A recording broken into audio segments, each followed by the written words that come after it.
முராரிசுரார்ச்சிதலிங்கம் நிர்மலபாஷிதசோபிதலிங்கம்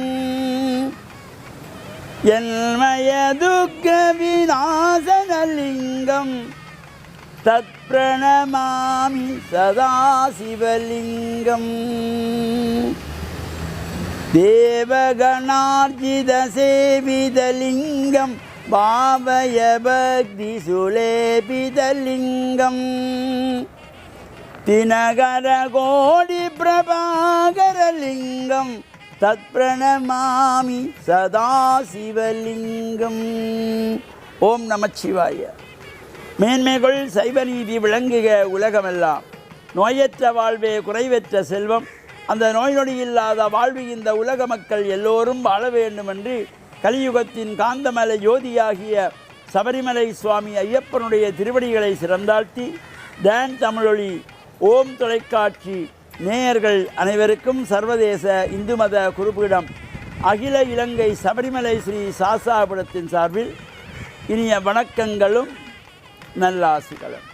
இன்றும் மங்களகரமான குரோதி வருஷம் கார்த்திகை மாதம் 24ஆம் நாள் 9/12/2024 திங்கட்கிழமை.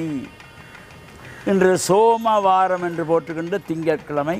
இந்த கார்த்திகை மாதத்து சோமவாரம் 4வது சோமவார விரதம். கார்த்திகை திங்கள் 4வது திங்கள்.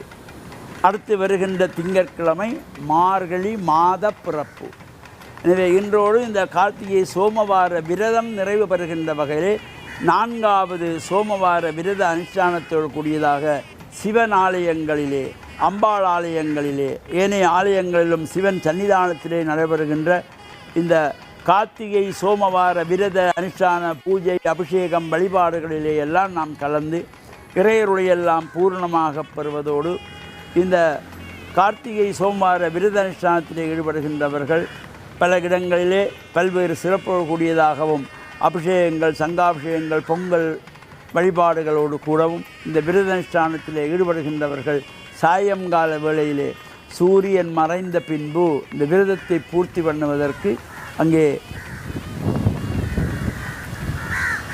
உணவு உண்பதற்கு முன்பு குற்று விளக்கை ஏற்றி வைத்து ஓம் நமச்சிவாய, ஓம் நமச்சிவாய, ஓம் நமச்சிவாய என்ற பஞ்சாட்சரத்தை ஜபம் செய்து விரதத்தை பூர்த்தி செய்து அந்த விரதத்தை அனுஷ்டிக்கின்ற வகையிலே சிறப்பாக நடைபெறுகின்ற சிறப்போடு கூடிய விரதம் இந்த கார்த்திகை சோமவார விரதம். சபரிமலை சுவாமி ஐயப்பனுடைய பூஜை வழிபாடுகள் உலகளாவிய ரீதியிலே நடைபெற்று கொண்டிருக்கின்றன. அந்த வகையிலே அகில இலங்கை சபரிமலை சாஸ்தாபுரத்திலே 44வது ஆண்டாகவும் நடைபெறுகின்ற இந்த பூஜை, இந்த ஐயப்பனுடைய பூஜை வழிபாடு விரதம் என்பது ஒரு தனித்துவமானது. ஏனைய காலங்களில் நாங்கள் அனுஷ்டிக்கின்ற விரதங்களை எல்லாம் விட ஒரு தனித்துவமான சிறப்பு கொண்ட விரதம் இந்த ஐயப்பனுடைய விரதம். இந்த ஐயப்பனுடைய விரத அனுஷ்டானத்துக்கு குருசுவாமி என்று ஒருவர் தேவை. இந்த குருசுவாமி இல்லாமல் இந்த விரதம் கிடையாது.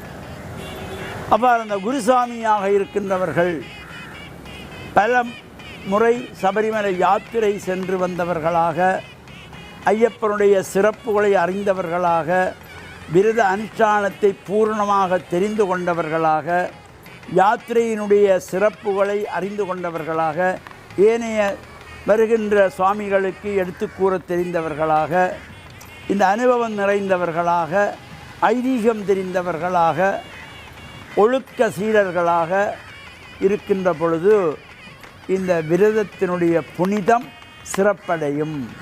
அவ்வாறு சிறப்போடு கூடியது இந்த விரதம். எனவே இந்த கருப்பு ஆடை அணிந்து கழுத்தில் மாலை அணிந்ததுமே அவர்கள் சுவாமி என்ற பதத்தோடு கூட அழைக்கப்படுவது இது வேறு எந்த விரதத்திலும் கிடையாது. பெயர் சொல்லி அழைப்பதில்லை. ஒருவர் மாலை போட்டால் அவரை உடனே சுவாமி என்ற பதம் எப்பொழுது கிடைக்கிறது என்றால், கருப்பு ஆடை அணிந்து கழுத்தில் மாலை அணிந்தவுடனே அவர்கள் சுவாமி என்ற பதத்தோடு கூட. சுபஸ்வரன் என்பவர் மாலை அணிந்தால் சுபஸ்வரன் சாமி, மணிகண்டன் சாமி, தனுஷன் சாமி, தனுஷ்காந்த் சாமி என்று இந்த சாமி சேர்த்துக் கொள்வார்கள். மோகன் சாமி, ராஜா சாமி, ஆனால் மாலை போடாத காலத்திலே அவர்களை சாமி என்று அழைத்து இந்த சாமி என்ற பதத்தின் பெருமையை நாம் கெடுத்துவிடக்கூடாது. இது கருப்பு ஆடை அணிந்து கழுத்தில் மாலை அணிந்து விரத அனுஷ்டானத்திலே உள்ளவர்களைத்தான் சாமி என்ற பதத்தோடு கூட அழைத்து இந்த ஐயப்பனுடைய பூஜை வழிபாடுகள் நாமும் கலந்து இறையருளை பெற்று மண்ணில் நல்ல வண்ணம் வாழ டான் தமிழொலி ஓம் தொலைக்காட்சி நேயர்கள் அனைவருக்கும் சர்வதேச இந்து மத குருபீடம் அகில இலங்கை சபரிமலை சாஸ்தாபுரத்தின் சார்பில் நல்ல ஆசிகளை கூறிக்கொள்வதில் மனமகிழ்வு கொள்கிறோம். சர்வே ஜனாகாம் சிகினோ பவந்து. சுவாமியே சரணமையப்பா. சுவாமி சரணம்.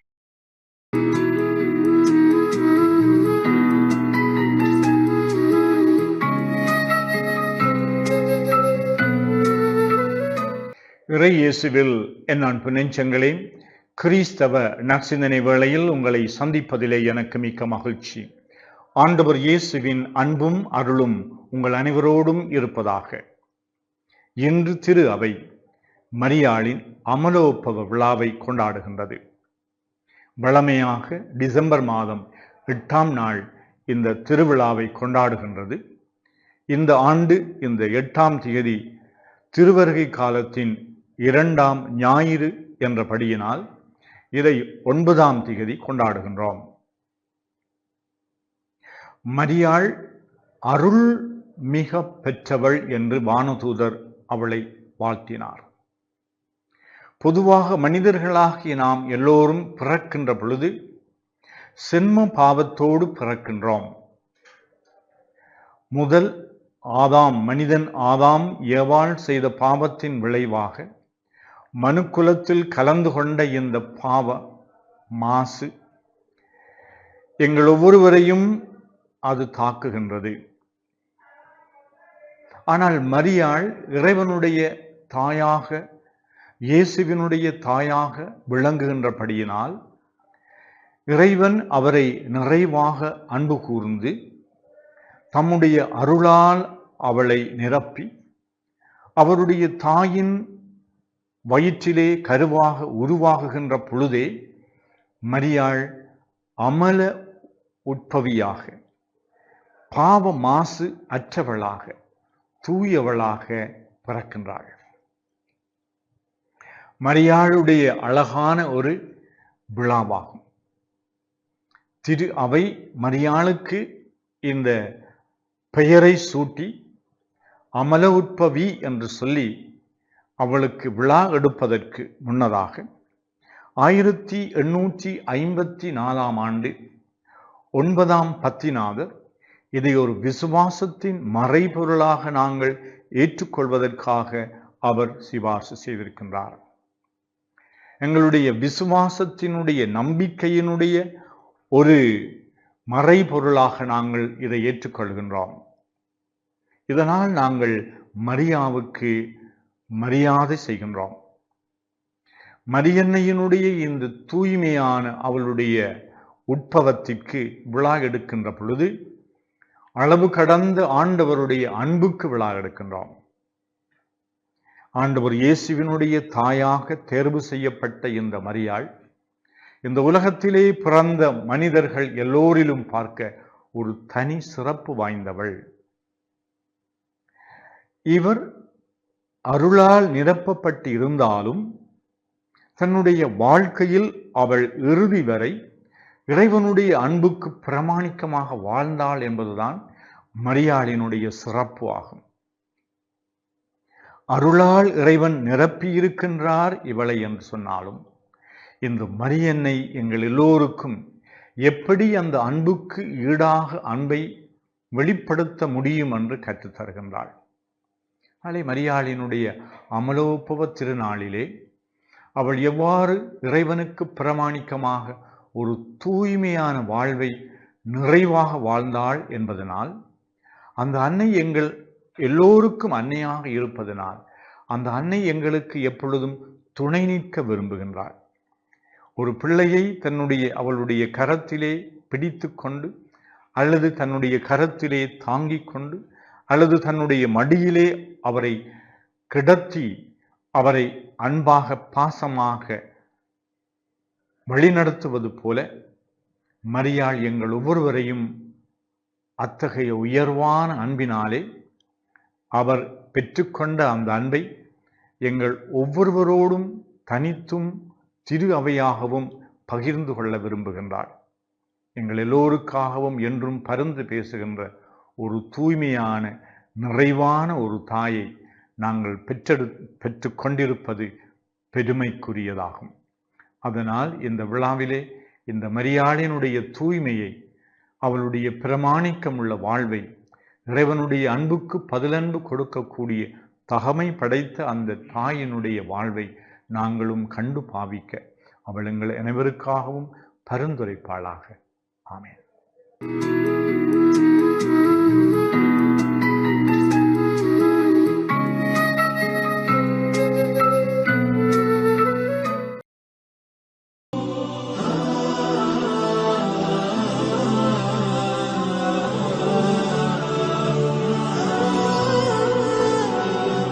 அல்ஹம்துலில்லாஹி ரப்பில் ஆலமீன் வஸ்ஸலாத்து வஸ்ஸலாமு அலா முஹம்மதின் ஸல்லல்லாஹு அலைஹி வஸல்லம் வாலா ஆலிஹி வஸஹ்பிஹி அஜ்மாயின் அம்மா பாத். அன்புள்ள நேயர்களே, இன்றைய காலை பொழுதிலே உங்களை சந்திப்பதிலே நான் மகிழ்ச்சி அடைகிறேன். நாம் எப்பொழுதும் நமது நாவுகளை பேணி நடக்கின்றவர்களாக நாம் இருக்க வேண்டும். பிறரை பற்றி நாம் புறம் பேசுகின்றவர்களாக ஒருபோதும் நாம் இருக்கக்கூடாது.